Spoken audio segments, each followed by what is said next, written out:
Hi, everyone. My name's Heath Einstein, and I'm Dean of Admission here at Texas Christian University. And I'm talking to you today about our new test-optional policy. You may have heard that we have suspended the requirement for ACT or SAT for students who are graduating in the spring of 2021 and entering in fall of 2021. And so I wanted to address some of the issues or questions that have come up that we commonly receive from students, parents, and counselors. The first question is, does optional really mean optional? And it's a great question because sometimes colleges on applications will put a question that says is optional, but it's sort of like a wink, wink. We really do want you to answer the question. For us, when we say optional, we truly do mean it's optional. We have a do no harm policy in our office. And what we mean by that is if a student chooses to submit the test score and it would somehow penalize them in our assessment of their academic ability, we're just going to exclude it from consideration and focus on the other elements of the academic profile that we think might have a better projection on how a student's going to fare here. So that naturally leads into the question, should I submit a score? And what is a good score? Well, the first thing you need to know is that we take a really sane approach to the use of standardized tests. We always have.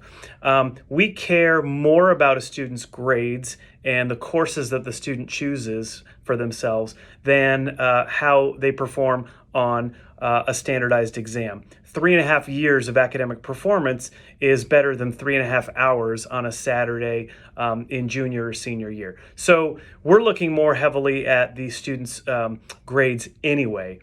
As far as how to know whether or not to submit the scores, we're not entirely sure either because this is our first go round at it. I suspect that our applicant pool is going to look fairly similar this year to previous years. And so you can go on our website and look at the middle 50% of TCU students who enroll here and how they performed on ACT and SAT. But it's unclear whether this applicant pool is going to look exactly the same. But remember what I said earlier, we have that do no harm policy. So it's not going to hurt you to submit the scores. Some students are worried that they might not have a score until after their application deadline. As a reminder, we offer a November 1st deadline for students who are applying either early decision or early action. We also have a regular decision deadline of February 1st. So what happens if you don't submit your score exactly by the deadline?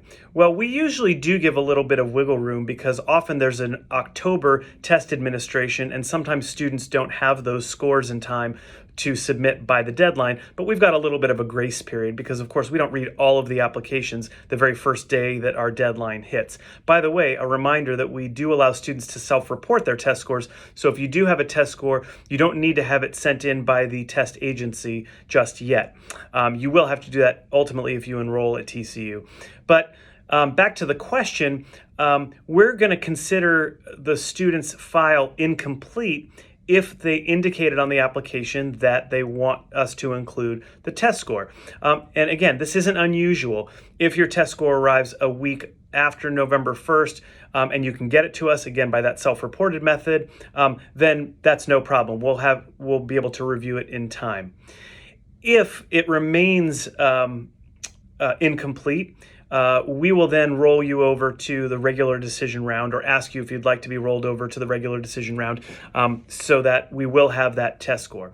Now, if ACT and SAT administrations continue to be canceled through the fall, we expect that students who want to show us scores will either opt out and then ask us to review during that early round or push back to that regular decision round so that we are able to see that and get the full picture of the student. Now, how are the test scores going to impact our decision? It's a really good question. We will consider test scores contextually.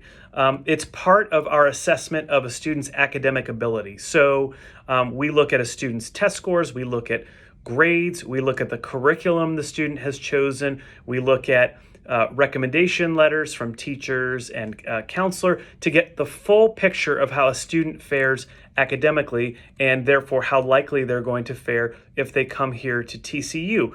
We believe that this combination is really important in helping us understand the students. If you were to exclude test scores, we still feel like we've got a lot of other useful information that we're going to be able to make a sound decision.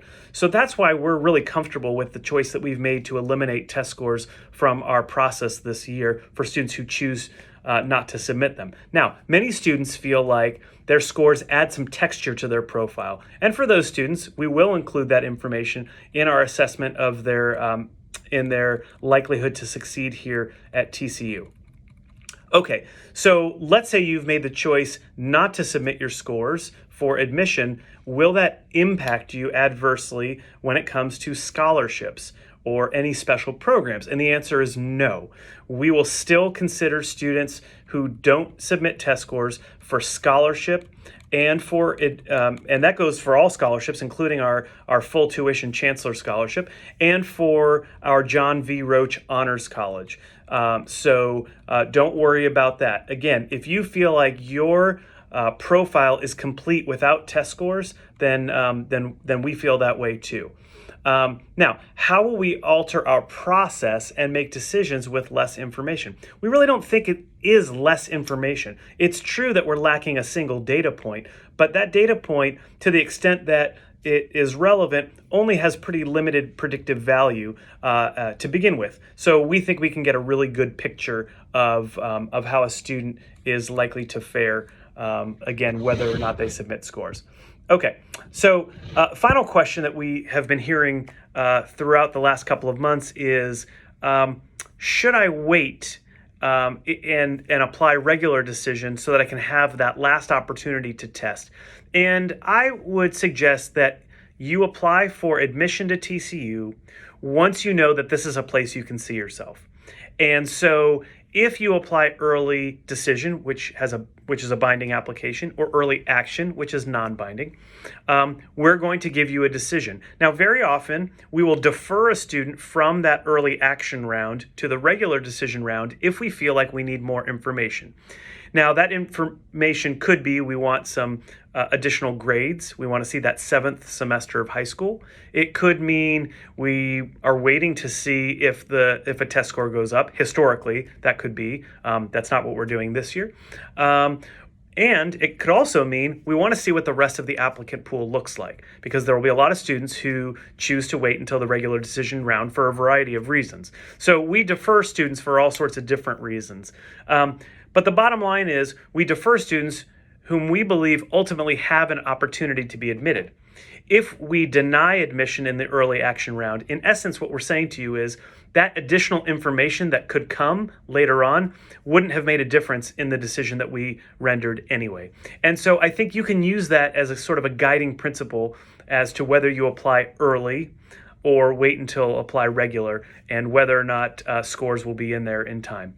So I hope this is useful information. If you have any other questions, we're here to help you anytime. You can email our office at frogmail@tcu.edu, or you can call us at 817-257-7490. Hope you have a great school year, and go Frogs.